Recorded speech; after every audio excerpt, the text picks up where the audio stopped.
Hey there, welcome back to the Lower Back Pain podcast that actually helps. I'm Paul Hughes.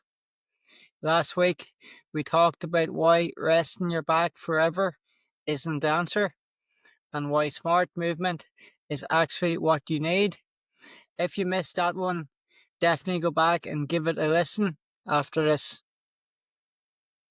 Today I want to tackle something that creates so much confusion but is absolutely crucial if you're dealing with back pain. We're talking about core strength. Now, I bet you've heard this is a million times. You just need to strengthen your core. But what does that actually mean? And please tell me it doesn't involve doing hundreds of crunches that will just make your back hurt worse. Here's what we're covering today. What core strength actually is. And the spoiler alert, it's way more than having a six pack. I'm going to break down this thing called bracing and why having a built-in back brace. And I give you my top 5 core exercises that don't involve a single crunch. Sound good?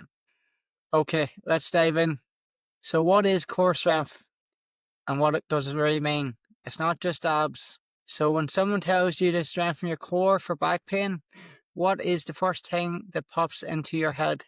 It's probably sit-ups, crunches, maybe those ab machines at the gym that make you feel like you're being folded in half.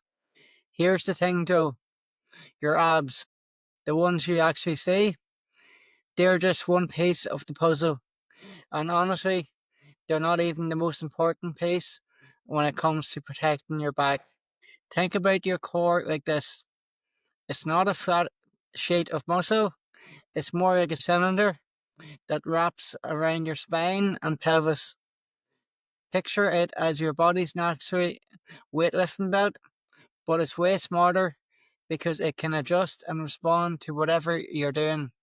This cylinder includes your deep abs, especially something called the transverse abdominis. This guy acts like a corset. It pulls everything inward to create pressure and stability. Your obliques are on the sides. These are huge for resisting twisting movements, which is where a lot of back injuries happen. Your pelvic floor muscles, yes, I know they're not the sexiest topic, but these form the bottom of your cylinder and work alongside everything else. Your diaphragm, which is your main breathing muscle, it forms the top of the cylinder. Breathing and core stability are way more connected than most people realize. And your deep back muscles, like the multifidus, these little guys run along your spine and provide stability segment by segment. All of these work together when they're all firing properly. These create this amazing stable platform for your spine. When some are weak or not doing their job, guess what happens? Your lower back picks up the slack, and that's when you get into trouble. So if you can forget about having a six pack for a minute, we're focusing on building a functional, coordinated system that keeps your spine happy during real life.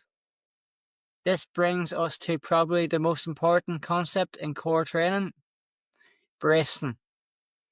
Now, when I say brace, you might think about sucking your belly button to your spine or tensing up so hard you can't breathe.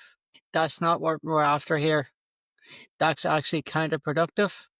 Real bracing is more like this. Imagine someone about to give you a gentle push to the stomach, not a punch, just a firm push. You'd naturally tense all those core muscles to prepare, right? Well, that's bracing. You're creating what we call inter-abdominal pressure, which turns your torso into a solid, stable platform. Let me walk you through how to find this feeling. Put one hand on your chest, one on your belly. Take a deep breath, but focus on pushing your belly out into your hand, 360 degrees. You want to feel your side expanding too, not just lifting your chest. Now, as you let out about half that breath, gently tense your abs. Think about tightening your stomach belt one notch or preparing for that gentle push I mentioned previously. You should still be able to breathe and talk, but your core should feel solid and engaged. Try holding this while you do simple movements. Stand up from a chair, bend over to pick up a pen, even just walk around. This is what you do to engage before you do anything that loads your spine. This becomes your internal support system. With practice, it will become automatic and it will make a huge difference in how confident and stable you feel. Alright, now let's get practical. Here are my go-to exercises for your core that will actually protect your spine while building real strength. Firstly, dead bugs. So lie on your back, knees up in tabletop position. Slowly lower your opposite arm and leg towards the floor while keeping your back glued to the ground.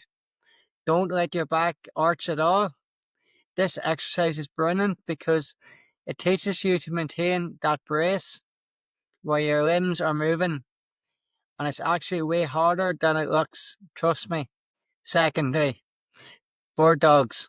Start on your hands and knees, brace your core, then slowly extend your opposite arm and leg. Keep your back flat like a table. Don't let your hips twist. This one builds stability and teaches your core how to connect your upper and lower body. It's really fantastic for coordination. Thirdly, side planks. Lie on your side, prop yourself up on your forearm, lift your hips to make a straight line. If it's too hard, drop to your knees. Side planks hit your obliques and other side muscles that regular plants miss. These are crucial for preventing your spine from shifting sideways. Next, Pavlov press. You'll need a cable machine or a resistance band for this one. Stand sideways to the anchor point, hold your handle out at your chest, then press straight out. The key is resisting the force which is trying to twist you. This is what we call an anti-rotation exercise, and it builds the exact type of strength that prevents back injuries in real life. Next, we have farmer's carries, where you pick up a heavy weight in one hand or both hands, and using perfect posture, walk. Keep your shoulders back, chest up, and your core braced. It sounds really simple, but this lights up your entire core and mimics real life activities like carrying in the shopping or a sleeping kid from the car. Start later than you think. Look, true core strength isn't about how many crunches you can do or having Instagram worthy abs. It's about building a system that protects your spine during everything you do, from tying your shoelaces to deadlifting heavy weight. Master that bracing technique, practice it daily, add these exercises to your routine. You're not just building muscle, you're building confidence and resilience. You're creating a back that can handle whatever life throws at it. If this helped clarify the whole core strength thing for you, please do me a favor and hit follow so you don't miss next week's episode. We'll be switching gears to talk about nutrition for back pain, specifically simple anti-inflammatory eating strategies that can actually make a difference. And if you know someone who's stuck doing endless crunches for their back pain, send them this episode. It might save them from a flare-up. If you want more personalized help, message me on Instagram at Templetown Strength Conditioning, and I'll point you towards my coaching programs. Train smarter, not broken, and I look forward to talking to you next week.